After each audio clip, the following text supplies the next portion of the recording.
Hi అండి అందరికీ. నా పేరు శైలజ.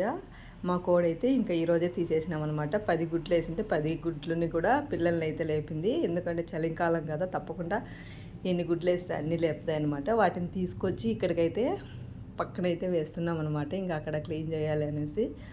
మీరు ఎప్పుడైనా కోడి పిల్లలకు పాలు తాపడం చూసారా? నేను కూడా ఇంతవరకు ఎప్పుడు చూడలేదు. ఆ కోడి అయితే ఎప్పుడు తన పిల్లలను రెక్కల కిందకి తీసుకుంటుందో అప్పుడు ఆ కోడి పిల్లలకు పాలు ఇస్తున్నట్టు.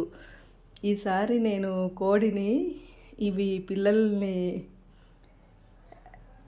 మేము పెంచుకునేది మేము తినడం కోసమే అది లేపుతున్నాను చూడండి. అక్కడికి కొన్ని పిల్లలు అయితే దాచుకొని ఉంది లోపల. ఈసారి పిల్లల కోడిని కోసినప్పుడు తప్పకుండా నేనైతే చూపిస్తానండి. ఆ నిప్పలు కూడా ఉంటాయంట కోడికి. నేను ఎప్పుడు గమనించలేదు. ఇంకా ఈసారి తప్పకుండా చూపిస్తాను కూడా ఒక వీడియోలో. తన రెక్కల కిందకి ఎప్పుడైతే పిల్లల్ని లోపలికి తీసుకుంటుందో అప్పుడు ఆ కోడి పిల్లలకు పాలు ఇచ్చినట్టు అంట. మీలో ఎవరికైనా తెలిసింటే తప్పకుండా కామెంట్ చేయండి. వీడియో చూసేవాళ్ళు లైక్ అయితే చేయండి ఫ్రెండ్స్.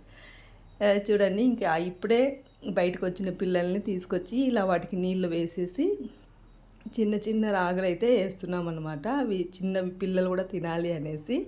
మీలో ఎంతమందికి కోడి పిల్లలకు పాలు ఇస్తుందా లేదా అనే డౌట్ ఉంటే తప్పకుండా కామెంట్ చేయండి.